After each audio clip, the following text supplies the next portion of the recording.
आज सर्वांना तर पहिलं गुढीपाडव्याच्या शुभेच्छा.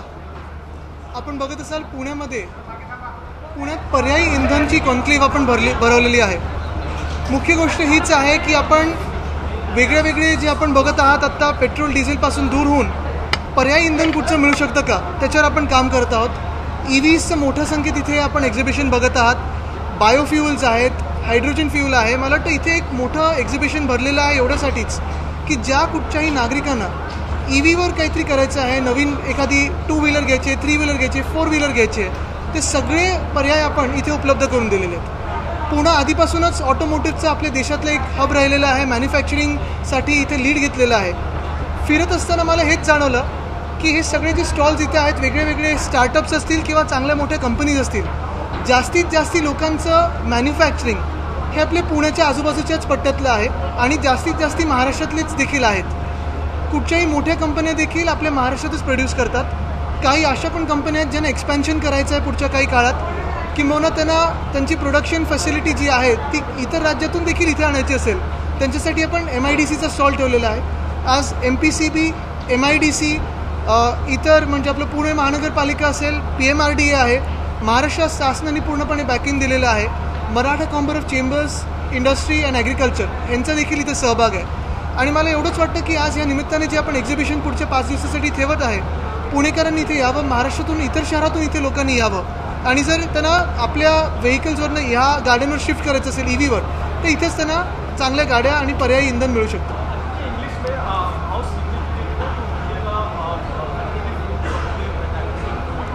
Gudi Padwa is a new beginning for us. It's a new year for us in Maharashtra. As we celebrate this new year and a new beginning, we have started off with the Pune Alternative Fuel Conclave. Now this conclave really is for everyone. Firstly, it is for the citizens who want to buy their vehicles as EVs, be it the 2-wheelers, bicycles, vehicles which are 4-wheelers, 3-wheelers, or even for municipal corporations who want to buy buses. The expo is here. Anyone can walk in and buy. We have banks who will give them good loans. We also have RTO present here to give them on-the-spot registration. So that is here. Apart from that, tomorrow we have an EV rally in Pune to beat the range anxiety that most of us have. And going beyond that, for the next 2 days, we also have an international conclave happening in Pune for alternative fuel. So it's EVs, biofuels, hydrogen, and every other option possible.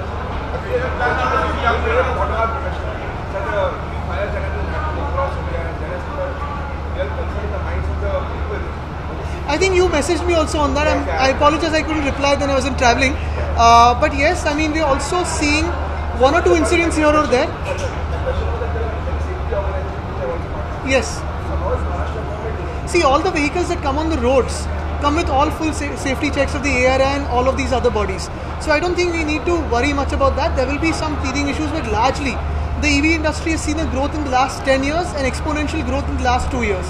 So safety will be taken care of by all the companies and they've assured us that. So that is not a major worry.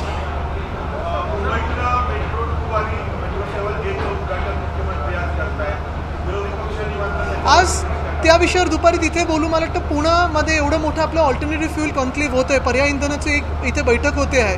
मला त्याच्यावर focus करणं गरजेचं आहे. मुख्य गोष्ट हीच आहे, आपण बाहेर बघितलं असेल, Pune will lead and the rest will follow. पुण्यात आपलं ऑटोमोटिव्ह हब हे नेहमी राहिलेलं आहे. चाकण असेल, तळेगाव असेल, अजूनही इंडस्ट्रीज ज्या येतात आणि देशात आपल्या इन्व्हेस्ट करू इच्छितात ते पुण्याकडेच येतात. आणि म्हणून ही ऑटोमोटिव्हची आपण इथे मोठी एक कॉन्क्लेव्ह करत आहोत. आम्ही सगळे फिरत असताना 6 ते 7 वेगळ्या बाईक्सचं लॉन्चिंग झालेलं आहे, एक मोठ्या बसचं लॉन्चिंग झालेलं आहे आणि नवीन व्हेकल्स इथे लॉन्च होणं, पुण्यामध्ये लॉन्च होणं आणि ह्या एक्स्पोमध्ये लॉन्च होणं ही खूप मोठी गोष्ट आहे.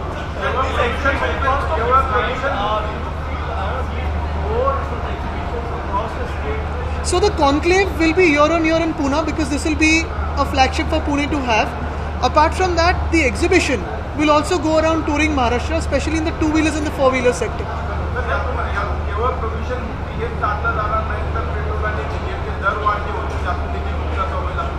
नक्कीच. तुम्ही आता महागाईबद्दल मी काही बोललो तर ते राजकीय म्हणून पकडलं जाईल, तर आज इथे ते बोलणार नाही. पण जर आपण बघितलं तर जे काही दर आपल्याला ह्याच्यात म्हणजे आपण गाठू शकतो किंवा ह्याच्यावर जो खर्च होतो EVजमध्ये तो फार कमी आहे पेट्रोल आणि डिझेलच्या तुलनेत. पर्यायी इंधन एक आहे, प्रदूषणमुक्ती एक आहे. दुसरी गोष्ट म्हणजे जेवढी इंडस्ट्री आपल्याकडे महाराष्ट्रात येत आहे, आपल्या EV पॉलिसीमध्ये असेल कन्झम्पशनमध्ये असेल, इथे रोजगार तेवढा उपलब्ध होईल, हा दुसरा हेतू आहे. आणि तिसरं महत्त्वाचं म्हणजे जसं आता पुणे महानगरपालिका आहे, मुंबई महानगरपालिका आहे, संभाजीनगरची असेल, या सर्व ठिकाणी जेवढा खर्च पेट्रोल डिझेलवर होत होता त्याच्या कित्येक पट कमी खर्च आता ह्या बसेसवर होणार आहे. कदाचित हे जे म्युन्सिपल कॉर्पोरेशनचे जे आपले कॉर्पोरेशन्स आहेत ट्रान्सपोर्टचे, पुढच्या 2-3 वर्षात प्रॉफिटमध्ये जाऊ शकतील, सरप्लसमध्ये जाऊ शकतील, अशी भावना देखील आमच्या मनात आहे. डिझेल किंवा पेट्रोलवरचं वाहन वापरतात आणि ज्यांना अल्टरनेट फ्युएलच्या व्हेकलवरती कन्वर्ट व्हायचं आहे, सो त्यांना एक्सचेंज पॉलिसी, त्यांना ती गाडी देऊन दुसरी गाडी घेण्याचा एक्सचेंज पॉलिसी करण्यास काही देशात वेगळ्या पॉलिसीज चांगल्या, जसं स्क्रॅपिंग पॉलिसी आहे, ती देखील आम्ही महाराष्ट्रात त्याची आता अंमलबजावणी करणार आहोत लवकरच. पण महत्त्वाची गोष्ट ही आहे की ह्या सगळ्या कंपन्यांवर डिपेंड करतं की काय दराने द्यायचं, काय किंमत असायला पाहिजे, एक्सचेंज करायचं की नाही. पण इथे तुम्ही गाडी पर्यायी इंधनची वापरू शकता, एवढी अवेलेबिलिटी आहे आणि कुठेही रेंजमध्ये कमतरता होणार नाही, ह्याची काळजी घेऊन आम्ही लोकांसमोर येत आहोत. हे लोकांना दाखवायला आहे. आणि मुख्य गोष्ट हीच आहे की आपण बघत असाल सगळ्या कंपन्या ज्या EV सेक्टरमध्ये आहेत, हायड्रोजनमध्ये आहेत, त्या इथे प्रदर्शित करतात. म्हणजे आपण टेक्नॉलॉजी न्यूट्रल ऑल्टरनेटिव्ह फ्युअल करतोय आणि कंपनी न्यूट्रल हे एक्झिबिशन करतोय. सर्व कंपन्या ह्याच्यात आहेत. सॉरी,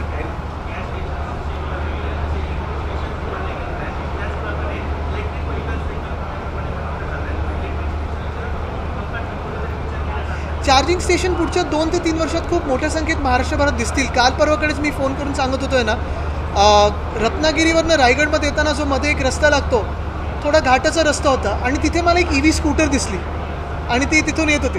ह्याचाच अर्थ हा आहे की महाराष्ट्रभरात EVचं पर्क्युलेशन सगळीकडे व्हायला लागलेलं आहे. चार्जिंगचं बघितलं तर ती टेक्नॉलॉजी पण रॅपिडली पुढे येतात. आता आपण 2-3 बघितलं असेल स्वॅपिंग स्टेशन्स आहेत. दुसरं म्हणजे काही AC DC सॉकेटमध्ये जातात.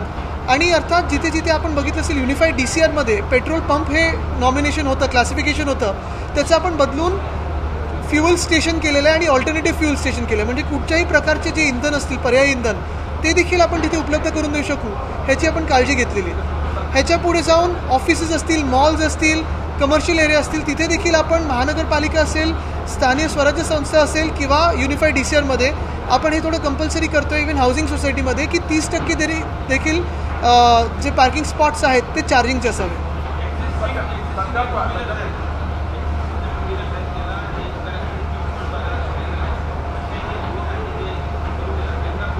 रेट्रोफिटिंग जर होत असेल तर आनंद आहेच. आता काही मी रेट्रोफिटिंगचे देखील स्टॉल्स बघितलेत. पण आत्ताच्या ज्या EV बाईक्स आहेत, 2 व्हीलर्स, त्या ICE इंजिन्सपेक्षा खूप कमी किमतीत मिळतात, स्वस्त आहेत त्याच्यापेक्षा.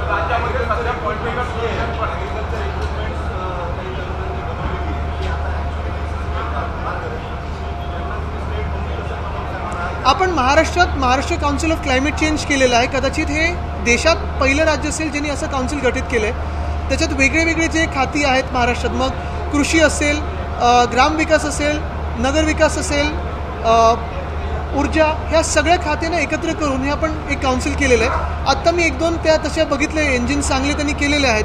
त्यांना देखील आपण क्लायमेट रेसिलियंट ॲग्रिकल्चरचे आपलं प्रोजेक्ट आहे पोखरा, त्याच्यात काही आपण त्यांना थोडं मदत करू शकतो का, ते लवकरच आपण शेतकऱ्यांपर्यंत पोहोचू शकतो का, ह्याच्यावर देखील आम्ही विचार करणार आहोत. स्टार्टअप्स खूप सारे आहेत आणि स्टार्टअपचा आता माझा हाच हेतू राहील की स्टार्टअपना स्केलअप करायला आपण काय इथे संधी देऊ शकतो, तो माझा एक थोडा फोकस राहील. आहे ना, खूप आहेत, आपण भेटाल तर खूप आहेत.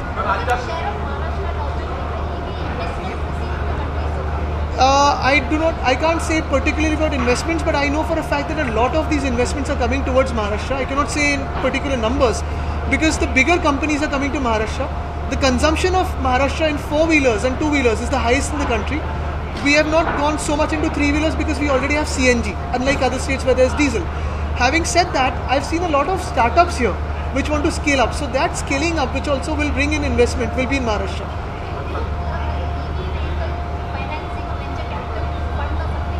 Yes, we are working on that, but most importantly, I'm hoping that maximum investment of manufacturing of batteries and vehicles, be it 2-wheelers, 3-wheelers, 4-wheelers, buses, starts off from Maharashtra.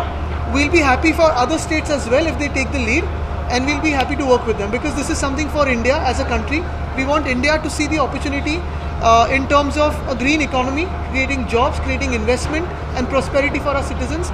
We're looking at a cleaner future for our citizens, and we are hoping that the consumption around the world happens on production based out of India. देश पातळीवरती स्वच्छ सर्वेक्षण जसं होतं तसं राज्य पातळीवरती EVच्या माझी वसुंधरामध्ये आपण त्यांना पॉईंट्स देत आहोत. राज्यामध्ये पॉलिटिकल पोल्युशन पण वाढलं असं वाटतंय का, ते दूर करण्यासाठी काय? 3 व्हीलरचं चांगलं चाललंय.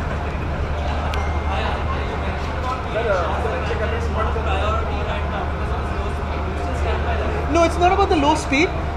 The adoption in Maharashtra has been slightly slow because we already have CNG rickshaws out here, which is less polluting compared to other states which have either manual rickshaws, which are pedaled by people, or diesel. So that is why the adoption has been slightly slower. However, we want to focus on rickshaws because the economy that it helps us with in terms of savings as well as the government is huge. Thank you. मी तुम्हाला उद्या सगळ्यांना विनंती करेन की आपण देखील, मला वाटतं आपल्या देशातली सर्वात मोठी EV रॅली आहे, तर आपण पण एक गाडीमध्ये बसून थोडा त्याचा एक फील घ्यावा. थँक्यू.